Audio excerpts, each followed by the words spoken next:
Hello student, welcome back my YouTube channel KP chemistry point.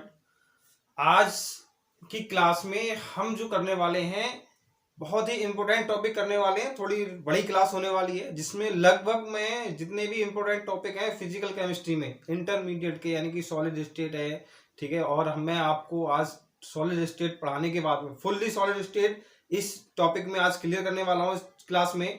और मैं आपको एक बोर्ड ट्रिक बताने वाला हूं जिससे कि आप किसी भी तत्व की पीरियोडिक टेबल में आवर्त सारणी में स्थिति यानी कि पोजीशन ज्ञात कर सकते हैं, ठीक है। यानी कि एक ऐसी ट्रिक मैं आपको बताने वाला हूं जिसके माध्यम से आप कोई भी तत्व हो उसकी आप आवर्त सारणी में पोजीशन ज्ञात कर सकते हैं। इंटरमीडिएट में एक क्वेश्चन आता है नाइट्रोजन परिवार के तत्व, ठीक है। नाइट्रोजन परिवार के तत्व हैं, हैलोजन परिवार के तत्व हैं, अक्रिय गैसें हैं। इनमें से किसी एक परिवार के तत्वों की आवर्त सारणी में स्थिति की विवेचना कीजिए तथा इनके गुणधर्म लिखिए। और इलेक्ट्रॉनिक विन्यास के आधार पर गुणधर्म लिखने होते हैं हमें। तो इसलिए मैं आज की क्लास में बहुत ही इंपॉर्टेंट टॉपिक कवर करने वाला हूं जिसमें कि आपको एग्जाम में आज की क्लास में कम से कम 10 नंबर आपको एग्जाम में मिलने वाले हैं। पहले मैं आपको ठोस अवस्था पढ़ाऊंगा सॉलिड स्टेट, इसके बाद पी ब्लॉक एलिमेंट्स, ठीक है। पी ब्लॉक एलिमेंट्स की position of periodic table, in position of periodic table यानी पीरियोडिक टेबल की मतलब पी ब्लॉक के तत्वों की आवर्त सारणी में स्थिति ज्ञात करना, ठीक है। पी ब्लॉक एलिमेंट्स की पोजीशन हमें ज्ञात करनी होगी किसमें, पीरियोडिक टेबल में। वो एक बहुत ही सिंपल ट्रिक के माध्यम से बताने वाला हूं। उससे पहले मैं आपको आज ये बता दूं कि सॉलिड स्टेट क्या होती है। सॉलिड स्टेट में हमें एग्जाम में टॉपिक तो बहुत बड़ा है लेकिन जो एग्जाम ओरिएंटेड चीजें हैं यानी कि इंटरमीडिएट के एग्जाम में जो पूछने वाले टॉपिक हैं वो मैं आपको आज कराने वाला हूं आज की क्लास में, ठीक है। देखेंगे सबसे पहले आपका जो हमारा चैप्टर नेम है वो क्या है, ठोस अवस्था, सॉलिड स्टेट। क्या होता है सॉलिड स्टेट में, हमें दो प्रकार के क्रिस्टलीय ठोस होते हैं, एक क्रिस्टलीय ठोस होते हैं, एक अक्रिस्टलीय ठोस होते हैं। सिंपल से परिभाषा पूछ ली जाती है एग्जाम में कि क्रिस्टलीय ठोस तथा अक्रिस्टलीय ठोस से आप क्या समझते हैं तथा सॉरी क्रिस्टलीय और अक्रिस्टलीय ठोसों में अंतर लिखिए, ठीक है। क्रिस्टलीय और अक्रिस्टलीय ठोसों में अंतर लिखिए। यहां से आपको एक नंबर या दो, एक नंबर तो 100% मिलने वाला है, या ऑब्जेक्टिव में मिल जाए या अंतर पूछ लिया जाए। तो सिंपल सी परिभाषाएं हैं, ठीक है। यानी कि क्रिस्टलीय ठोस, क्रिस्टलीय ठोस क्या होते हैं, वे ठोस पदार्थ जिनके परमाणु, अणु या आयन यानी कि परमाणु हो या अणु हो या आयन हो त्रिविम में एक निश्चित ज्यामिति, त्रिविम में एक निश्चित ज्यामिति में व्यवस्थित रहते हैं, या जिनके कणों में दीर्घ परास व्यवस्था पाई जाती है। क्या पाई जाती है, दीर्घ परास व्यवस्था पाई जाती है। क्या कहलाते हैं, क्रिस्टलीय ठोस कहलाते हैं। क्या कहलाते हैं, क्रिस्टलीय ठोस कहलाते हैं। फिर हमें नोट पॉइंट करके देखना है, क्रिस्टलीय ठोस ही वास्तविक ठोस होते हैं। ऑब्जेक्टिव में जो क्वेश्चन बनता है कि निम्नलिखित में से किन्हें वास्तविक ठोस कहा जाता है, तो आप समझ जाइए क्रिस्टलीय ठोसों को ही वास्तविक ठोस कहा जाता है। क्लियर। एग्जाम्पल में सोडियम क्लोराइड है, सोडियम सल्फेट है, कॉपर है, ठीक है, आयरन है, हमारा फास्फोरस है, ये सब हमारे क्या हैं, क्रिस्टलीय ठोस है। यानी देखो सोडियम क्लोराइड हो गया, ठीक है, सोडियम सल्फेट हो गया, और कॉपर हो गया, आयरन हो गया, फास्फोरस हो गया, ये सारे हमारे क्या हैं, क्रिस्टलीय ठोस है, ठीक है। अब हमें पढ़ना है अक्रिस्टलीय ठोस। अक्रिस्टलीय ठोस क्या होते हैं, वे ठोस जिनका कोई निश्चित ज्यामितीय रूप नहीं होता, यानी कि ज्यामितीय रूप निश्चित नहीं होता है, तथा उनके परमाणु, अणु या आयन की कोई निश्चित व्यवस्था नहीं होती। परमाणु, अणु या आयन की क्या होगी, निश्चित व्यवस्था नहीं होती है, ठीक है। उन्हें क्या कहते हैं, हम अक्रिस्टलीय ठोस कहते हैं। क्या कहते हैं, अक्रिस्टलीय ठोस कहते हैं, ठीक है। नोट पॉइंट करके क्या देखें, समझें, इसमें बहुत इंपॉर्टेंट पॉइंट है ये। इनमें कणों की लघु परास व्यवस्था होती है। इसमें क्या था भाई, दीर्घ परास व्यवस्था थी। इसमें कणों की क्या थी, दीर्घ परास व्यवस्था थी। इसमें क्या है, लघु परास व्यवस्था है। ये चीज ध्यान रखना है आपको, ठीक है। अक्रिस्टलीय ठोसों में लघु परास व्यवस्था होती है कणों की, ठीक है। एग्जाम्पल देखें, कांच है, प्लास्टिक है, रबड़ है, रेजिन है, ठीक है। अब इसमें मैंने एक पॉइंट ये बताया है आपको, इनके कणों की व्यवस्था द्रव के कणों के, इनके कणों की व्यवस्था द्रव के कणों के समान होती है, ठीक है। द्रव के कणों के समान होती है, इसलिए इन्हें क्या कहते हैं, अतिशीतित द्रव भी कहते हैं। क्या कहते हैं, अतिशीतित द्रव भी कहते हैं। ठीक है, क्लियर हो गया। क्रिस्टलीय और अक्रिस्टलीय ठोस हमारे क्लियर हो गए। अब हम देखेंगे नेक्स्ट टॉपिक हमारा। देखिए नेक्स्ट टॉपिक जो है हमारे पास, नेक्स्ट टॉपिक क्या है, ठोसों का वर्गीकरण, क्लासिफिकेशन ऑफ सॉलिड स्टेट। क्या होता है क्लासिफिकेशन सॉलिड स्टेट, यानी कि ठोस अवस्थाओं, जो सॉलिड स्टेट ठोसों का हमारा जो भी है वर्गीकरण, कितने भागों में बांटा गया है, बॉन्ड के आधार पर ठोसों को कितने भागों में बांटा गया है। ठीक है, बॉन्ड के आधार पर जो ठोस है हमारे 4 भागों में बांटा गया है। किस किस में, सह संयोजक ठोस यानी कि नेटवर्क ठोस भी कहते हैं इसे, इंग्लिश में कोवलेंट ठोस हो गया। ठीक है, नेक्स्ट है आयनिक ठोस, आयनिक सॉलिड्स। ठीक है, आणविक ठोस, मॉलिक्यूलर सॉलिड, धात्विक ठोस, मेटालिक सॉलिड, यानी कि 4 भागों में ठोसों को बांटा गया है। किसके आधार पर, बॉन्ड के आधार पर। ठीक है, बॉन्ड के आधार पर 4 भागों में बांटा गया है। कोवलेंट सॉलिड हो गया, आयनिक सॉलिड हो गया, मॉलिक्यूलर सॉलिड हो गया, मेटालिक सॉलिड हो गया। ठीक है, फर्स्ट हेडिंग बनाएंगे कोवलेंट सॉलिड। कोवलेंट सॉलिड क्या होता है, यानी कि वे ठोस क्या होते हैं, वे ठोस जिनमें कण परमाणु होते हैं, जिनमें कण क्या होते हैं, परमाणु होते हैं। ये चीज ध्यान रखना है, क्योंकि आयनिक जब हम पढ़ेंगे तो इसमें आयन होंगे। ठीक है, यानी कि वे ठोस जिनमें कण परमाणु होते हैं और ये परमाणु एक दूसरे से किसके, कोवलेंट बॉन्ड द्वारा जुड़े होते हैं। ये परमाणु एक दूसरे से कोवलेंट बॉन्ड द्वारा क्या होते हैं, जुड़े होते हैं। क्या कहलाते हैं, कोवलेंट सॉलिड कहलाते हैं। क्या कहलाते हैं, कोवलेंट सॉलिड कहलाते हैं। एग्जाम्पल जैसे कि हीरा है, ग्रेफाइट है, कार्बाइड है, सिलिकॉन है, काला फास्फोरस है, सिलिका है, और भी हो सकते हैं। ठीक है, अब हम इसमें देखो कि 2 पॉइंट मैंने लिखाए हैं, बहुत ही इंपॉर्टेंट है, जो एग्जाम ओरिएंटेड ऑब्जेक्टिव में बनते हैं क्वेश्चन। यहां से क्या बनते हैं, इस प्रकार के ठोस अत्यधिक कठोर होते हैं, अत्यधिक कठोर होते हैं एवं भंगुर होते हैं। क्या होते हैं, भंगुर होते हैं। इनका गलनांक उच्च होता है, इनका जो गलनांक होता है क्या होगा, वह उच्च होगा। अगला पॉइंट है, ये विद्युत के कुचालक होते हैं। क्या होते हैं, विद्युत के कुचालक होते हैं। लेकिन एक एक्सेप्शनल केस है अपवाद में, क्या है, ग्रेफाइट। ग्रेफाइट मुलायम होगा और विद्युत का सुचालक होगा। ग्रेफाइट क्या होगा, मुलायम भी होगा और क्या होगा, विद्युत का सुचालक होगा। एक मतलब इतना नहीं कि सॉलिड हो, थोड़ा मुलायम होगा और क्या होगा, विद्युत का सुचालक होगा। एक हमारा सॉलिड यानी कि कोवलेंट सॉलिड में एक एग्जाम्पल हमारा हीरा है, विद्युत का कुचालक है। ठीक है, कार्बाइड है, विद्युत का कुचालक है, सिलिकॉन है, काला फास्फोरस है, ये सब विद्युत के कुचालक हैं। कुचालक वह होते हैं जिसमें विद्युत धारा प्रवाहित ना हो सके, विद्युत का प्रवाह ना किया जा सके। ठीक है, कुचालक कहलाते हैं। अब हमारे सुचालक क्या होते हैं, जिसमें विद्युत धारा प्रवाहित हो जाए, यानी कि विद्युत बहने लगे, उसमें क्या कहते हैं, वो क्या होते हैं, सुचालक होते हैं। इसमें तो एग्जाम्पल में यानी कि हमारा जो ग्रेफाइट है वो एक्सेप्शनल केसेस है, यानी कि ग्रेफाइट ऐसा है जो हमारा कोवलेंट सॉलिड है और सभी सॉलिडों से डिफरेंट गुण प्रदर्शित करता है। ठीक है, अगला पॉइंट है, हीरे में प्रत्येक कार्बन, ये बहुत इंपॉर्टेंट पॉइंट है, हीरे में प्रत्येक कार्बन sp3 संकरण हाइब्रिडाइजेशन प्रदर्शित करता है। ठीक है, sp3 हाइब्रिडाइजेशन प्रदर्शित करता है। क्लियर, जब sp3 हाइब्रिडाइजेशन प्रदर्शित करेगा तो क्या होगा, इसकी संरचना क्या होगी बताइए। जब sp3 हाइब्रिडाइजेशन प्रदर्शित करता है तब इसकी संरचना क्या होगी, चतुष्फलकीय ज्यामिति होगी। क्या होगी, चतुष्फलकीय ज्यामिति होगी। अब हम नंबर 2 हेडिंग डालेंगे। नंबर 2 हेडिंग बनाएं, क्या बनाएंगे, आयनिक ठोस। नेक्स्ट है हमारा आयनिक ठोस। आयनिक ठोस क्या होता है, यानी कि आयनिक ठोस, आयनिक सॉलिड। ठीक है, बहुत ही इंपॉर्टेंट है, अगर इंटरमीडिएट में आता है तो केवल आयनिक ठोस आ जाता है और आपसे ये पूछा जाएगा आयनिक ठोस में सोडियम क्लोराइड की संरचना ज्ञात कीजिए। बस सोडियम क्लोराइड की संरचना पूछी जाती है। ठीक है, तो मैं अभी आपको पहले आयनिक ठोस के बारे में बता दूं, फिर आपको क्या बताऊंगा, सोडियम क्लोराइड की स्ट्रक्चर यानी कि संरचना कैसे बनाएंगे हम। ठीक है, समझिए क्या होता है भाई आयनिक ठोस हमारा, यानी कि ये ठोस धनायन तथा ऋणायन से मिलकर।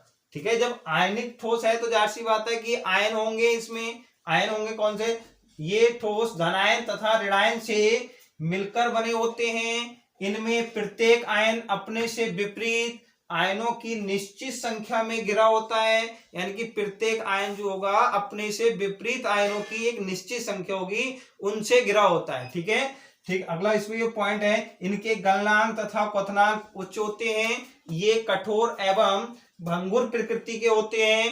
क्लियर, ठोस, अगला पॉइंट, ठोस अवस्था में इनके आयन गमन के लिए, गमन का मतलब समझ रहे हैं, आवागमन के लिए, इलेक्ट्रॉन इधर से मूवमेंट करने के लिए, गमन के लिए स्वतंत्र नहीं होते। ये पॉइंट कुछ इंपॉर्टेंट है, आप इसको ध्यान रखें। ठोस अवस्था में इनके आयन गमन के लिए स्वतंत्र नहीं होते, सही है। जब आयन चलेंगे ही नहीं, गमन ही नहीं करेंगे, तब ये क्या होंगे, विद्युत के क्या होंगे, कुचालक होंगे। क्या होंगे, विद्युत के कुचालक होंगे। क्लियर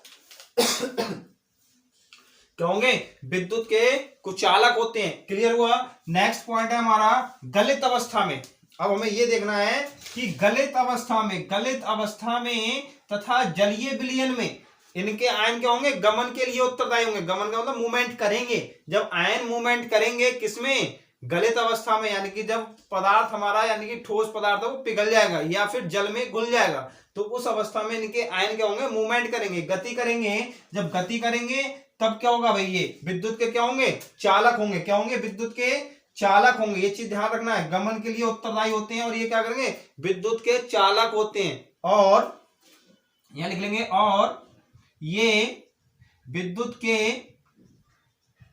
के क्या होते हैं, चालक होते हैं। क्लियर, क्या होंगे, चालक होंगे। नेक्स्ट पॉइंट है, ये जल तथा अन्य ध्रुवीय विलायकों में क्या होंगे, विलय होते हैं, लेकिन अध्रुवीय विलायकों में क्या होंगे, अविलय होते हैं। लेकिन क्या होंगे, अध्रुवीय विलायकों में अविलय होते हैं। नेक्स्ट पॉइंट है, इनके आयनों के बीच विद्युत आकर्षण बल उत्तरदायी होता है। इनके आयनों के बीच कौन सा बल कार्य करता है, विद्युत आकर्षण बल कार्य करेगा इनके आयनों के बीच। ठीक है, example sodium chloride, sodium sulphate, magnesium carbonate, calcium oxide, calcium fluoride आदि और भी हैं। तो मैं अब जो स्ट्रक्चर बनाने वाला हूं, आपको समझाने वाला हूं, आयनिक ठोस में सोडियम क्लोराइड की संरचना मैं आपको बताने वाला हूं। सोडियम क्लोराइड में किस प्रकार से आयनिक संरचना बनेगी। क्लियर। देखिए दोस्तों, NaCl की क्रिस्टलीय संरचना हम बनाने वाले हैं। NaCl की क्रिस्टलीय संरचना, सबसे पहले आप NaCl को तोड़ेंगे, तो NaCl को जब भी हम तोड़ेंगे तो Na+ और Cl- में टूटेगा। क्लियर, Na+ और Cl- में टूटेगा। जब हम NaCl की क्रिस्टलीय संरचना बनाएंगे तो ये स्ट्रक्चर बनेगी। ठीक है, ये स्ट्रक्चर बनाने की ट्रिक मैं अभी आपको बताऊंगा। उससे पहले आप ये समझ लें, मैंने यहाँ पे जो ये यानी कि नीले मार्कर से जो लिखा है वो Na+ है। ठीक है, वो डॉट्स में रखा है, और जो रिंग में बना रखा है वो Cl- बना रखा है। ठीक है, फिर मैंने आपको ये बताया था, जो अभी आयनिक ठोस मैंने आपको पढ़ाया था उसमें ये बताया कि प्रत्येक आयन अपने से विपरीत आयनों की निश्चित संख्या में घिरे होते हैं। तो यहाँ पे ये पॉइंट देखें, सोडियम क्लोराइड में प्रत्येक Na+ आयन 6 Cl- आयन से घिरे होते हैं। क्लियर, 6 Cl- आयन से घिरे होते हैं, तथा प्रत्येक Cl-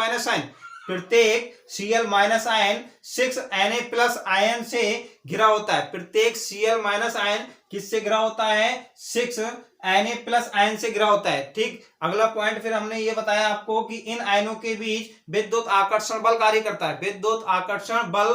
करता है। अब आप देख लीजिए, कोई सा भी आयन देख लीजिए भाई, ये हमारा Na+ है, तो यहाँ पे Cl- से 6 से घिरा होगा। ठीक है, देखें, एक हमारा ये हो गया 1 2 हो गया, 3 हो गया, 3 4 हो गया, 5 हो गया और 6 हो गया। ठीक है, यानी कि एक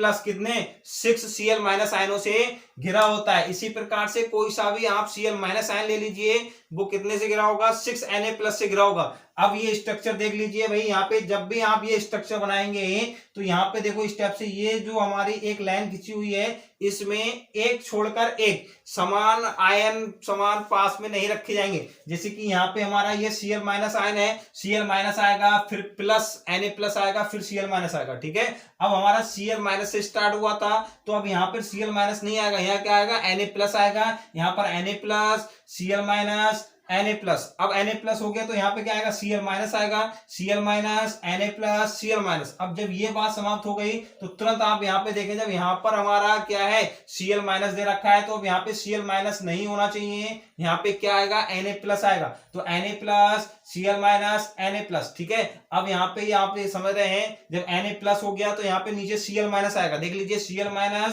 Na प्लस Cl माइनस। जब यहाँ पे Na हमारा Cl माइनस आ गया तो नीचे आएगा Na प्लस। देख लीजिए Na plus Cl minus Na plus. जब यहाँ पे Na प्लस आ गया तो अगला स्टेप हमारा क्या आएगा, Cl माइनस का, Cl minus Na plus Cl minus. ठीक है, जब यहाँ पे Cl माइनस हो गया तो नेक्स्ट स्टेप हमारा क्या आएगा, Na प्लस का, Na plus Cl minus Na plus. Clear, जब हमारा यहाँ पे Na प्लस हो गया तो नेक्स्ट स्टेप क्या आएगा, Cl माइनस का, Cl minus Na plus Cl minus. Clear, ये जो संरचना थी हमारी वो कौन सी थी, NaCl की क्रिस्टलीय संरचना। ठीक है, NaCl की क्रिस्टलीय संरचना। अभी हम आगे जब टॉपिक पढ़ेंगे एकक कोष्टिका, जब हम एकक कोष्टिका पढ़ेंगे तब ये हमें दोबारा बनाना होगा। ठीक है, तो एकक कोष्टिका में जो ये जो यूनिट सेल बनेगी, ये वाली जो यूनिट सेल बनेगी, ये जो यूनिट सेल बनेगी ये हमारी एकक कोष्टिका की यूनिट सेल कहलाएगी। क्लियर, तो जब भी मैं अभी आगे पढ़ाऊंगा एकक कोष्टिका में यूनिट सेल, तब मैं आपको ये स्ट्रक्चर दोबारा बताने वाला हूं। लेकिन उससे पहले मैं ये स्ट्रक्चर बनाने की ट्रिक आप समझ लीजिए कैसे बनाएंगे। आपको बिल्कुल कंफ्यूज नहीं होना है, मेरे साथ थोड़ा ध्यान से देखना पड़ेगा आपको। एक ही ट्रिक से सीधे आपको ये स्ट्रक्चर बनाना सिखा दूंगा। ये बीएससी में भी आती है, इंटरमीडिएट में भी पूछा जाता है, बीएससी में तो आती है NaCl की स्ट्रक्चर। सबसे पहले आप क्या काम करेंगे बेटा, ई बनाएंगे। क्या बनाएंगे, ई बनाएंगे। चाहे ये वाला ई बना लीजिए, चाहे आप, ठीक है। अब यहाँ पे ये जब हम बनाएंगे तो यहाँ देखेंगे, यहाँ पर ये ध्यान रखना होगा कि कॉर्नर हमारे सीधे रहना चाहिए, कॉर्नर हमें सीधे रहना चाहिए। ठीक है, नीचे के कॉर्नर जो है ये हमारा सीधे रहना चाहिए, इसलिए मैं यहाँ पे लाइन खींच दे रहा हूँ, कोई बात नहीं है। ठीक है, ये नीचे वाले, ठीक है, ये हमने ई बनाई।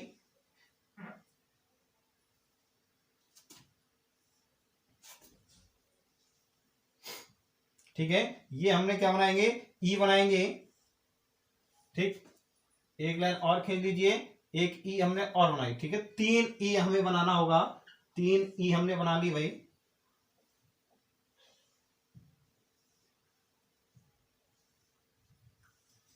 ठीक है, ये ई बन गई, ये लाइन हमने खींच दी यहां पे। जब हमने ई बन गई, अब ई बनने के बाद में इन पोर्शन को हमने मिला दिया, इसको मिलाया, इसको मिलाया, प्रत्येक को ई के कोने को हमने मिला दिया। तो प्रत्येक के ई के कोने को हमने मिलाया। ठीक है, इनके कोने को हमने मिला दिया, ई के कोने को मिला दिया। अब ये वाले कोने मिला दीजिए आप भाई, ये तीनों कोने मिला दीजिए, ये वाले कॉर्नर मिला दिए। अब ये कॉर्नर बना लिए, प्रत्येक को बीच में से कट कर दीजिए, एक लाइन और, एक लाइन और यहां पे हमने कट की, ये बीच में से एक लाइन और कट की हमने, एक लाइन बीच में से और कट कर दी। यहाँ पे देखते रहिए, एक लाइन और कट करी हमने। अब ये वाली लाइन जो कट करेंगे हम यहां तक करेंगे, इस पोर्शन तक। ठीक है, जब ये लाइन हमने कट कर दी यहां पर, ठीक है, ये लाइन हमने कट करी। अब इसको लाइन को जहां कट कर रहा है वहां पे क्रॉस हो रहा है, यहाँ वही लाइनों को मिला दें भाई। ये वाला क्रॉस यहाँ पे करा इसने तो इसको मिला दिया हमने। ठीक है, फिर ये वाला क्रॉस यहाँ करा तो इसको मिला दिया। ठीक, ये जो बना हमारा, ये स्ट्रक्चर बन गई NaCl की, NaCl की स्ट्रक्चर बन गई। अब आपको कैसे आयन रखेंगे, आप एक लाइन पकड़ लेंगे, ये वाली हमने ये पकड़ा, यहां पे हमने रखा Cl माइनस, तो यहां छोड़ देंगे, यहां पे Cl माइनस आएगा। ठीक है, एक लाइन पे बीच में यहां पे Na प्लस आ गया। ठीक है, अब जब इसके बराबर में Na प्लस रखा जाएगा, Cl माइनस नहीं रखा जाएगा, ये रहा Na प्लस, ये हो गया Na प्लस, यहां छोड़ेंगे, यहां Na प्लस रखेंगे। ठीक है, अब यहां पे देखें, यहां पे क्या रखा जाएगा अभी बीच में Cl माइनस रखा जाएगा। अब यहां पे देखो, यहां आ गया तो ये Na प्लस कर दिया, एक लाइन में Na प्लस, वो सॉरी Cl माइनस, फिर यहाँ पे Na प्लस आएगा, यहाँ Cl माइनस आ गया, यहाँ आप Na प्लस रख दीजिए। क्लियर, यहाँ Na प्लस रख दीजिए। अब हमने यहाँ पे Cl माइनस से स्टार्ट करा, तो जब Cl माइनस से यहाँ स्टार्ट करा तो यहाँ Na प्लस से स्टार्ट करेंगे, Na plus Cl minus Na plus. ठीक है, अब यहाँ पे क्या रखा जाएगा बीच में, Cl माइनस। जब Cl माइनस यहाँ रखा गया तो यहाँ Cl माइनस आ जाएगा, Na प्लस है, यहाँ Cl माइनस हो गया, Cl माइनस, यहाँ Cl माइनस। जब यहाँ Cl माइनस हो गया तो यहाँ आएगा Na प्लस। अब यहाँ Na प्लस हो गया तो यहाँ Na प्लस है भाई, यहाँ Cl माइनस तो Na प्लस, यहाँ बीच में Cl माइनस, यहाँ पे Na प्लस, यहाँ पे क्या रख देंगे आप। ठीक है, इसी प्रकार से इसमें देखें, अब यहाँ पे हमने Cl माइनस वो Na प्लस से स्टार्ट करा तो यहाँ हमारा Na प्लस यहाँ आएगा। ठीक है, फिर यहाँ Na प्लस आएगा और यहाँ Na प्लस आ जाएगा। बाकी सब पे आप क्या काम करेंगे, देखिए यहाँ पे Cl minus Cl minus Na plus Cl minus Na plus Cl minus Cl minus और यहाँ क्या आएगा Na प्लस। ठीक है, प्रत्येक आयन अपने से डिफरेंट वाले 6 आयनों से घिरा है। ठीक है, ये स्ट्रक्चर हमारी किसकी हो गई, NaCl की। ठीक है, एक बार वीडियो को और देखना, NaCl की स्ट्रक्चर आपको बहुत ही सिंपल तरीका से बनाना आ जाएगी। क्लियर। नेक्स्ट अब हम करते हैं, तो ये अब आइटम बनाएंगे हम आणविक ठोस। आणविक ठोस यानी कि मॉलिक्यूलर ठोस क्या होता है, मॉलिक्यूलर ठोस क्या होते हैं, हम देखिए आणविक ठोस क्रिस्टलीय पदार्थ होते हैं, पहले आपको ये जानना होगा। आणविक ठोस क्या होते हैं, क्रिस्टलीय पदार्थ होते हैं। इनमें कण क्या होते हैं, अणु होते हैं, परमाणु नहीं होते, कण क्या होंगे, अणु होंगे। और इनके बीच कौन सा बल कार्य करेगा, वान डेर वाल्स बल या फिर हाइड्रोजन बॉन्ड, या फिर क्या करेगा, हाइड्रोजन बॉन्ड कार्य करेगा, या फिर क्या करेगा, वान डेर वाल्स बल कार्य करेगा। ठीक है, ये 3 प्रकार के होते हैं। कौन कौन से होते हैं, अध्रुवीय आणविक ठोस, ध्रुवीय आणविक ठोस, हाइड्रोजन आबंधित आणविक ठोस। ठीक है, अध्रुवीय आणविक ठोस जैसे कि हमारा AR हो गया, H2 हो गया, Cl2 हो गया, I2 हो गया। ठीक है, अध्रुवीय आणविक ठोस हो गए। ध्रुवीय आणविक ठोस SO2 हो गया, सल्फर डाइऑक्साइड HCl हो गया। ठीक है, हाइड्रोजन आबंधित यानी कि जिनके बीच में हाइड्रोजन बॉन्ड पाया जाता है, वे ठोस कौन से होंगे, हमारे आणविक ठोस तो होंगे, लेकिन कौन से होंगे, हाइड्रोजन बॉन्डेड आणविक ठोस होंगे। क्लियर, जैसे कि H2O है, हाइड्रोजन फ्लोराइड है, NH3 है। ठीक है, NH3 है। क्लियर। मैं आपको बता दूं हाइड्रोजन बॉन्ड किनकी, जो हाइड्रोजन बॉन्ड है वो हाइड्रोजन बॉन्ड की जो ट्रिक है, हाइड्रोजन बॉन्ड, ठीक है, ट्रिक आप ध्यान रखें, फोन। हाइड्रोजन परमाणु तो होगा ही, लेकिन फ्लोरीन, ऑक्सीजन और नाइट्रोजन, इन 3 के बीच परमाणु हाइड्रोजन होगा साथ में, और ये फोन यानी कि फोन ध्यान रखें, या तो फ्लोरीन होगा या ऑक्सीजन होगा या नाइट्रोजन होगा, किसके साथ, हाइड्रोजन के साथ मिलकर हाइड्रोजन बॉन्ड बनाएंगे। ये 3 ही तत्व अब तक ज्ञात हैं जो कि हाइड्रोजन बॉन्ड में भाग लेते हैं। ट्रिक के माध्यम से ध्यान रखें, फोन, फ्लोरीन, ऑक्सीजन और नाइट्रोजन। क्लियर। फिर नेक्स्ट है हमारा नंबर 4 लास्ट, यानी कि धात्विक ठोस। मेटालिक सॉलिड क्या होते हैं, धात्विक ठोस क्या होते हैं, ये समझना है आपको। सामान्य ताप व दाब पर 80 से अधिक, हमारे आवर्त सारणी में जो धात्विक जितने भी तत्व हैं, 80 से अधिक तत्व जो हैं वो क्या है, धात्विक ठोस हैं। इनमें इलेक्ट्रॉन गतिशील होते हैं। इलेक्ट्रॉन कैसे होते हैं, गतिशील होते हैं, जो संपूर्ण क्रिस्टल में समान रूप से फैले रहते हैं। जो संपूर्ण क्रिस्टल में क्या रहते हैं, समान रूप से फैले रहते हैं। इसके कुछ बिंदु हैं, पॉइंट्स हैं, देख लीजिए कौन कौन से हैं। ये विद्युत तथा ऊष्मा के चालक होते हैं। ये विद्युत तथा ऊष्मा के क्या होते हैं, चालक होते हैं। इनमें धात्विक चमक पाई जाती है। क्लियर। इनमें धात्विक चमक पाई जाती है। इनका तार खींचा जा सकता है, इनकी चादरें भी बनाई जा सकती हैं, जैसे लोहा है Fe, एल्यूमिनियम, गोल्ड, कॉपर आदि। ठीक है, ये हमारा जो वर्गीकरण था, यानी कि ठोस, जो हमारा वर्गीकरण था आणविक ठोसों का वर्गीकरण। ठीक है, हमने ठोसों का जो वर्गीकरण करा था वो 4 प्रकार से करा था। क्लियर। अब हम पढ़ने वाले हैं एक नया टॉपिक जो कि एग्जाम में न्यूमेरिकल बेस पे आता ही है 1 नंबर में।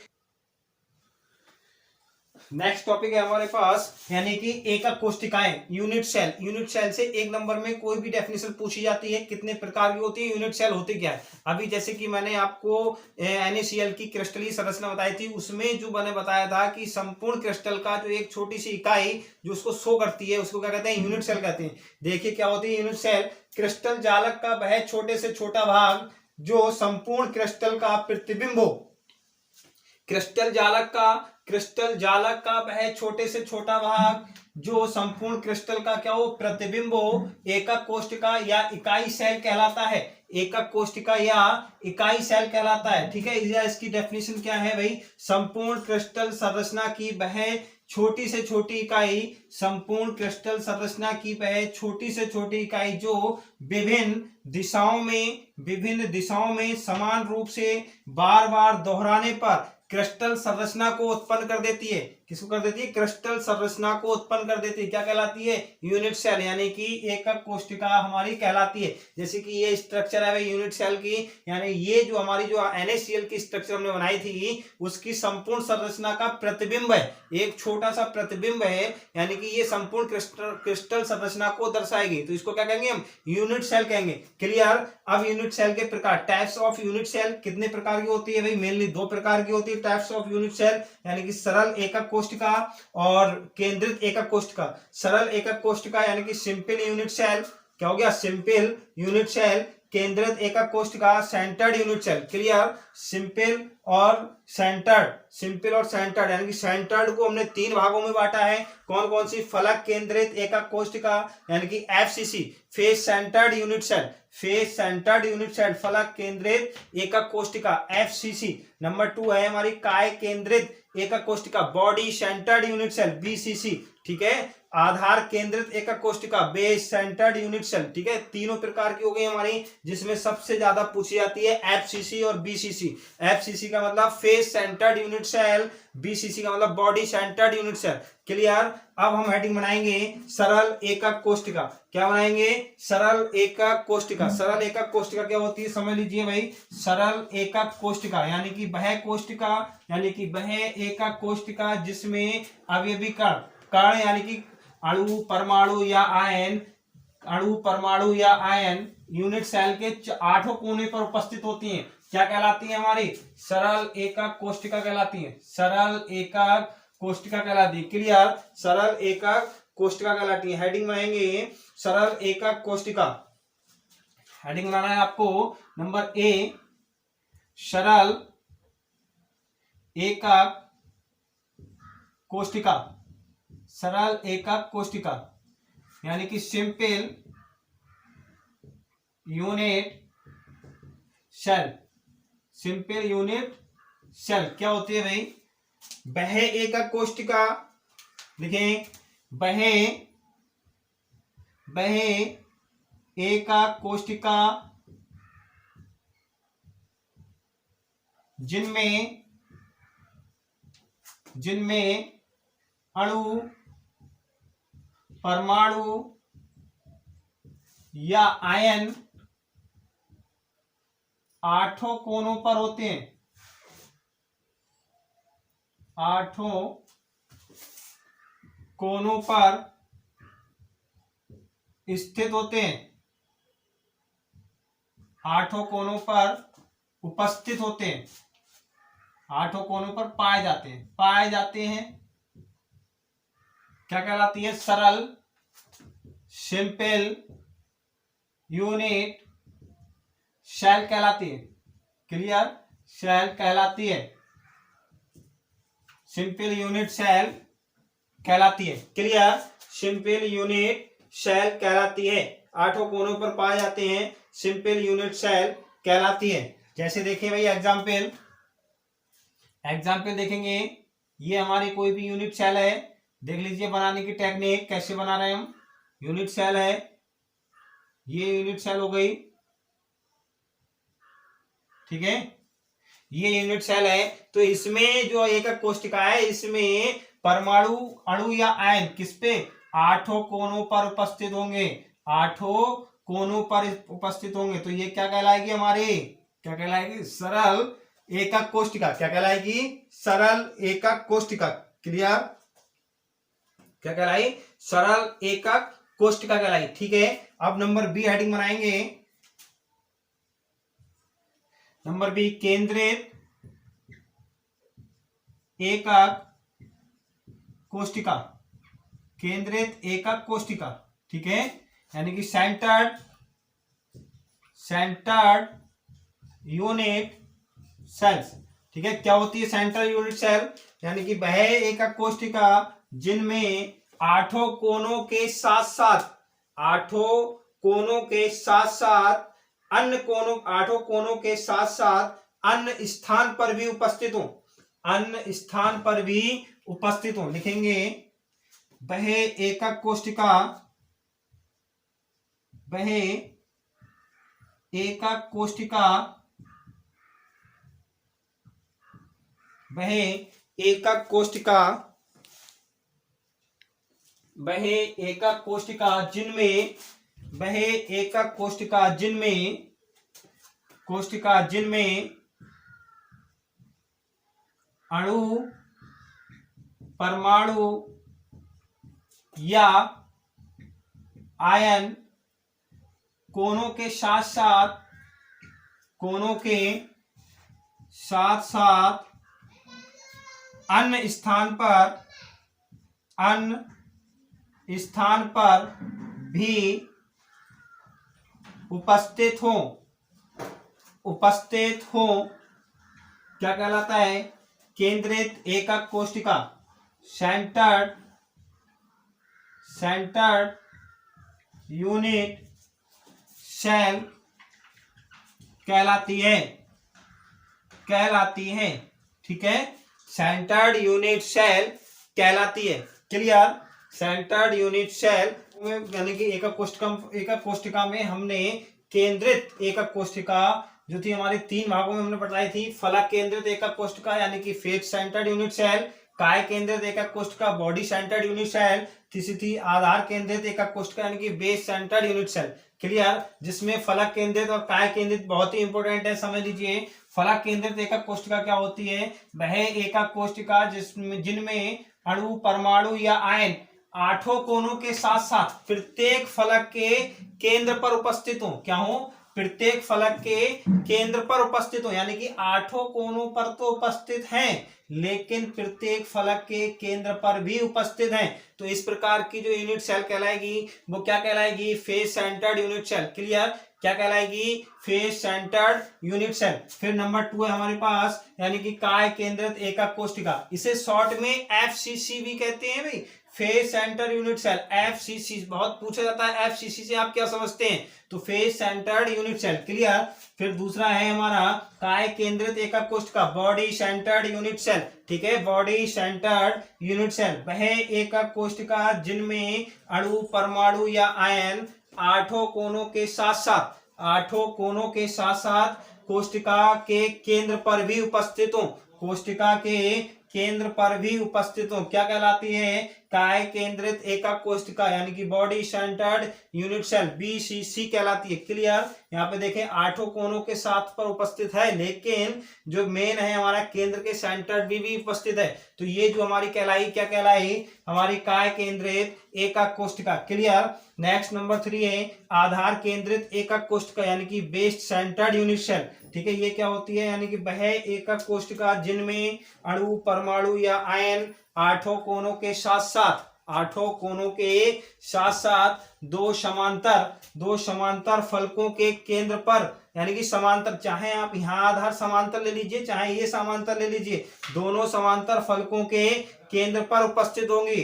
तो इस प्रकार की कोशिका को क्या कहेंगे? आधार केंद्रित एकक कोशिका। क्लियर? आधार केंद्रित एकक कोशिका ये हमारी क्या हुई? कोशिकाएं हो गई, जितनी भी कोशिकाएं थी और उनका वर्गीकरण हमने पढ़ लिया है। ठीक है, देखिए अब हम पढ़ेंगे संकुलन क्षमता। क्या है संकुलन क्षमता? यानी कि पैकिंग इफिशियंसी। संकुलन क्षमता क्या होती है? क्रिस्टलीय जालक में कुल उपलब्ध स्थान का वह प्रतिशत जो अवयवी कण यानी कि अवयवी कण अणु, परमाणु या आयन, अवयवी कण क्या होते हैं? अणु, परमाणु या आयन द्वारा संपूरित होता है। संपूरित मतलब फैले रहता है। क्या कहलाता है? संकुलन क्षमता कहलाता है। क्लियर? यह हमारी दूसरी परिभाषा क्या है? नेक्स्ट दूसरी डेफिनेशन हमारी है गोलों द्वारा, जो गोल रिंग बनाते हैं अणु, परमाणु या आयन, गोलों द्वारा घेरे गए आयतन तथा एकक कोशिका के आयतन के अनुपात को, एकक कोशिका के आयतन के अनुपात को क्या कहते हैं? संकुलन क्षमता कहते हैं। क्लियर? क्या कहते हैं? संकुलन क्षमता कहते हैं। अगर हमें किसी की संकुलन क्षमता निकालनी हो, ज्ञात करनी हो, तब क्या होता है? प्रत्येक गोले द्वारा घेरा गया आयतन अपॉन एकक कोशिका का कुल आयतन इंटू 100। फिर से देखें क्या है? संकुलन क्षमता बराबर क्या है? प्रत्येक गोले द्वारा घेरा गया आयतन अपॉन एकक कोशिका का कुल आयतन इंटू 100। ये हमारी क्या थी? संकुलन क्षमता थी। क्लियर? क्या हुई? संकुलन क्षमता। देखिए अब हम पढ़ेंगे ठोसों में अपूर्णताएं तथा दोष। ठोसों में अपूर्णताएं या दोष, क्या होती हैं ये हमें जानना है। ठोसों में अपूर्णताएं या दोष होते तो मतलब बहुत ही टाइप के हैं, जैसे कि हमारा इलेक्ट्रॉनिक दोष है, बिंदु दोष है। इलेक्ट्रॉनिक दोष और बिंदु दोष हमारे ठोसों में दोष पाए जाते हैं, लेकिन एग्जाम में सबसे ज्यादा फ्रेंकल दोष, शॉर्टकी दोष और फ्रेंकल दोष पूछे जाते हैं। ठीक है, शॉर्टकी दोष और फ्रेंकल दोष। शॉर्टकी दोष क्या होते हैं? अंतराकाशी दोष होता है एक हमारा, ये रस समीकरण मितीय अंतराकाशी दोष होता है, जिसमें हमें शॉर्टकी दोष पढ़ना है और फ्रेंकल दोष पढ़ना है। इंटरमीडिएट में सबसे ज्यादा शॉर्टकी दोष और फ्रेंकल दोष ही पूछे जाते हैं, इसलिए मैं आपको केवल एग्जाम ओरिएंटेड चीजें ही पढ़ाने वाला हूं। ऐसा नहीं है कि एक्स्ट्रा बहुत सारी चीजें पढ़ा दूं, क्योंकि अब एग्जाम नजदीक है, 16 तारीख से एग्जाम है, 16 फरवरी से। ठीक है, आपको 4 मार्च का केमिस्ट्री का पेपर है, तो समय ज्यादा नहीं है, क्योंकि अब इन्हें पेपरों की तैयारी करनी है। तो आपको एक प्रैक्टिस बेस के लिए मैं वो टॉपिक पढ़ाने वाला हूं जो पढ़ा रहा हूं, जो कि एग्जाम ओरिएंटेड है, यानी कि जो एग्जाम में आते ही आते हैं। ऐसा नहीं है कि पूरा सिलेबस करा दूं मैं आपको। ठीक है, आप पूरा सिलेबस के लिए आपने पूरी साल स्टडी की होगी, अब केवल आपको रिवीजन करना है, और रिवीजन उन टॉपिक का करना होगा जो एग्जाम में सबसे ज्यादा पूछे जाते हैं। ठीक है, तो हमने ठोसों की अपूर्णता यानी कि ठोसों में दोष होते हैं, उनमें शॉर्टकी दोष और फ्रेंकल दोष आते हैं एग्जाम में। जैसे कि हमने बताया है शॉर्टकी दोष। शॉर्टकी दोष क्या होता है, पहले इसको समझ लीजिए। शॉर्टकी दोष क्या है? ये यानी कि जर्मन वैज्ञानिक शॉर्टकी ने सन 1930 में बताया कि इस प्रकार का दोष उन यौगिकों में होता है, इस प्रकार का दोष उन यौगिकों में होता है जो बहुत अधिक आयनिक हो, यानी कि जो बहुत अधिक आयनिक है या आयनिक हो जाते हैं, जिनमें समन्वय संख्या उच्च तथा धनायनों तथा ऋणायनों का आकार लगभग समान होता है। ठीक है, समन्वय संख्या उच्च होती है तथा धनायनों और ऋणायनों का आकार लगभग क्या होता है? समान होता है। तो इस प्रकार का दोष क्या है, यानी शॉर्टकी नामक वैज्ञानिक ने ये चीज बताई थी। और दोष किस में पाया जाता है? जैसे कि NaCl है, KCl है, CsCl है और KBr है। ठीक है, इनकी क्वालिटी क्या है? शॉर्टकी दोष में क्या बताया इन्होंने? यदि किसी भी क्रिस्टलीय जालक में से अगर एक M+ आयन निकलेगा तो उतने ही हमारे क्या होंगे? X- लुप्त हो जाएंगे। ठीक है, X- लुप्त हो जाएंगे। जैसे देख लीजिए यहाँ पे, यदि आयनिक लवण MX हमने माना, यदि आयनिक लवण MX हो तब, यानी कि देखो आप MX को तोड़ेंगे तो M+ और X- टूटेगा, धनायन और ऋणायन में टूटता है हर एक यौगिक। ठीक है, तो जो पदार्थ के जालक में एक M+ के स्थान पर, यानी कि एक M+ के स्थान पर अपने स्थान से लुप्त हो जाने के साथ साथ, यानी कि एक M+ अपने स्थान से लुप्त हो जाने के साथ साथ क्या काम करता है? X- भी अपने आयन से लुप्त हो जाते हैं। यानी कि अगर एक M+ लुप्त होगा तो एक X- लुप्त होगा। तो इस प्रकार के दोष को क्या कहते हैं? शॉर्टकी दोष कहते हैं। देखिए हमने एक संरचना बनाई है, ये हमारी एक इलेक्ट्रॉनिक संरचना किसकी है? क्रिस्टलीय ठोस की है। इसमें हमने M+, X-, M+, X-। ठीक है, इस प्रकार के हैं। तो हमने क्या काम करा, यहाँ पे एक M+ लुप्त हो गया। जब एक M+ अपने स्थान से लुप्त हो जाएगा, ठीक है, तब दूसरा हमारा क्या हो जाएगा? एक X- भी लुप्त हो गया। ठीक है, उसी क्रिस्टल में। तो जो यानी कि जितने धनायन लुप्त होंगे उतने ही ऋणायन लुप्त होते हैं। इस प्रकार के जो दोष कहलाते हैं वो क्या कहलाते हैं? शॉर्टकी दोष कहलाते हैं। क्लियर? क्या कहलाते हैं? शॉर्टकी दोष कहलाते हैं। शॉर्टकी दोष क्या होते हैं? किसी क्रिस्टल जालक में जितने धनायन लुप्त होते हैं उतने ही उनमें से ऋणायन लुप्त हो जाते हैं। क्या कहलाता है? शॉर्टकी दोष कहलाता है। अब हम पढ़ेंगे फ्रेंकल दोष। देखिए फ्रिंकल दोष क्या है? फ्रिंकल दोष, शॉर्टकी दोष हम कर चुके हैं। फ्रिंकल दोष क्या होगा? यानी कि फ्रिंकल क्या थे? रूसी वैज्ञानिक थे। ठीक है, रूसी वैज्ञानिक फ्रिंकल ने सन 1930 में, यानी कि सन दोनों की समान है, फ्रिंकल और शॉर्टकी दोनों की सन क्या है? समान ही है। ठीक है, 1930 में बताया कि इस प्रकार के दोष निम्न समन्वय संख्या वाले होते हैं। वो क्या होते हैं? उच्च होते हैं। ये क्या है? निम्न समन्वय संख्या वाले होते हैं। समन्वय वाले आयनिक क्रिस्टलों में तथा क्रिस्टल के धनायन एवं ऋणायन के आकार में बहुत अधिक क्या होता है? बहुत अधिक अंतर होने पर होते हैं। बहुत अधिक अंतर खोने पर होते हैं। ठीक है, देखिए धनायन का आकार ऋणायन से छोटा होता है, यानी कि धनायन का आकार क्या होता है, ऋणायन से क्या होगा, छोटा होगा। ये चीज आप ध्यान रखें।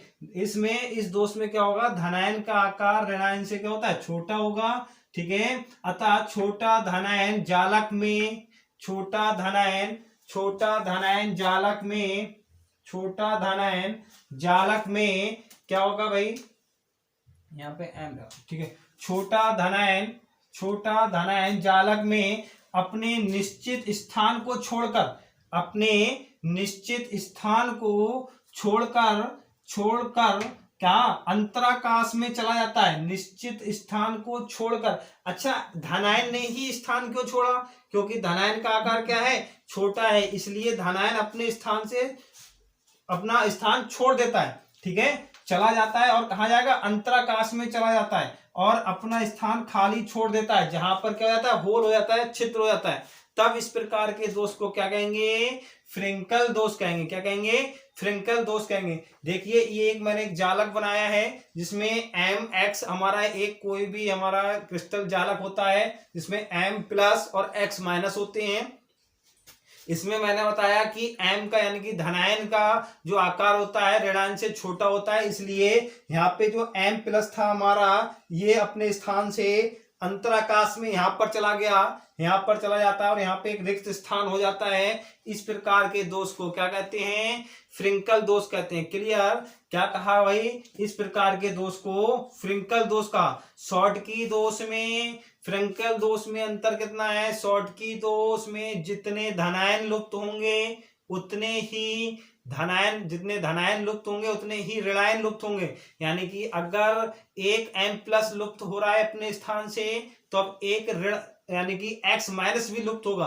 ठीक है, यानी कि शॉर्टकी दोष में जितने धनायन लुप्त होना था उतने ही ऋणायन लुप्त होंगे। ठीक है, जबकि फ्रिंकल दोष में क्या है, एक धनायन ही लुप्त होना है अपने स्थान से और कहां चला जाएगा, कहां पर जाएगा, अंतराकाश स्थान पर चला जाता है, लुप्त नहीं होगा, वहां से अपना स्थान छोड़कर दूसरे स्थान यानी कि अंतराकाश स्थान में चला जाता है। ये क्या है, फ्रिंकल दोष। क्लियर, शॉर्टकी और फ्रिंकल दोष में से एक एग्जाम में आ जाता है। क्लियर, ये हमारा ठोस अवस्था का यानी कि सॉलिड स्टेट का जो टॉपिक चल रहा था वो हमारा फुल्ली कंप्लीट हो चुका है। ठीक है, ठोस अवस्था यानी कि एग्जाम में, इंटरमीडिएट के एग्जाम में 5 नंबर के क्वेश्चन यहां से आते हैं, अधिकतर डेफिनेशन ही पूछ ली जाती है। 1 नंबर में संकुल क्षमता निकालने के लिए आती है, वो संकुल क्षमता मैं आपको बता चुका हूं। ठीक है, क्रिस्टल अक्रिस्टलीय ठोस, ठोसों का वर्गीकरण, ठोसों में दोष यानी कि अपूर्णताएं, संकुल क्षमताएं, एकक कोष्ठ का, ये सारी मैं आज की क्लास में कंप्लीट करा चुका हूं। अब हम करने वाले हैं, हम वो चीज निकालने वाले हैं जिसे आपका अब तक के क्लास में आपका इंतजार था, यानी कि किसी भी तत्व की आवर्त सारणी में पोजीशन ज्ञात करना। ठीक है, किसी तत्व की आवर्त सारणी में हम क्या काम करेंगे, पोजीशन निकालेंगे। कैसे निकालेंगे वो मैं आपको बताने वाला हूं। या फिर जैसे कि किसी भी तत्व का हमें इलेक्ट्रॉनिक विन्यास करना है और उसे हमें परमाणु क्रमांक याद नहीं है, हमें जैसे कि नाइट्रोजन परिवार के तत्व है, ठीक है, नाइट्रोजन परिवार के तत्व में नाइट्रोजन का परमाणु क्रमांक याद है, ठीक है, फास्फोरस का नहीं है पता, तो हमें वो कैसे निकालेंगे मैं वो ट्रिक आज आपको बताने वाला हूं। और दूसरी चीज, किसी भी तत्व की आवर्त सारणी में पोजीशन कैसे ज्ञात करेंगे। ठीक है, सॉरी पेन छूट गया, 100% यहां से क्वेश्चन बनेगा, इसलिए आप बने रहिए।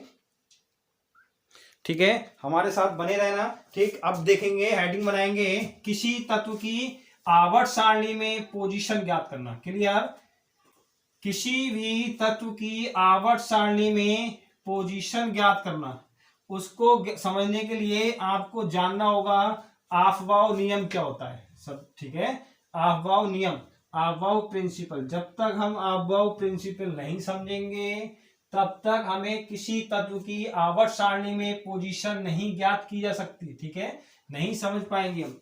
ठीक, हेडिंग बनाएंगे, पहले समझो ऑफ-बाउ होता क्या है भाई। ऑफ-बाउ नियम,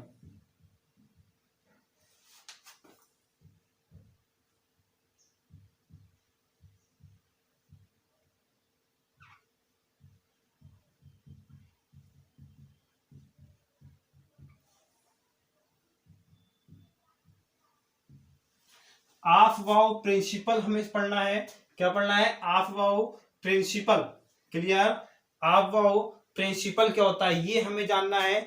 इससे पहले आपको मैं बताऊं कोश, उपकोश और कक्षक क्या होते हैं। सबसे पहले देखो कोश क्या होते हैं। कोश यानी कि सेल, फिर उपकोश यानी कि सब सेल, ठीक है, और होते हैं कक्षक, ऑर्बिटल। ठीक, इनके बारे में आप समझ लीजिए। इसके बाद मैं ऑफबाउ नियम बताऊंगा भाई। ये ऑफबाउ नियम जब आपको जब भी समझ में आएगा जब आपको कोश पता हो। भाई कोश हम बोरबरी के नियम से K L M N O dot dot करते रहते हैं। ठीक है, अब हम क्या करेंगे, के एल एम के स्थान पे क्या रखेंगे, 1 2 3 4 5 6 7 एंड 8। ठीक है, 8वें कोष का हमें एक हाल ही में नए तत्व की खोज हो चुकी है। ठीक है, अभी जल्द ही खोज हुई है 8वें तत्व की, वो 8वें आवर्त की। ठीक है, तो इसलिए 8 हो सकते हैं कोषों की संख्या। भाई उपकोष क्या होते हैं? भाई कोष उपकोष यानी कि उपकोष, कोष उपकोष में बटे होते हैं S P D F. Clear? S P D F. अब इनमें एस उपकोष में एक कक्ष ऑर्बिट होता है।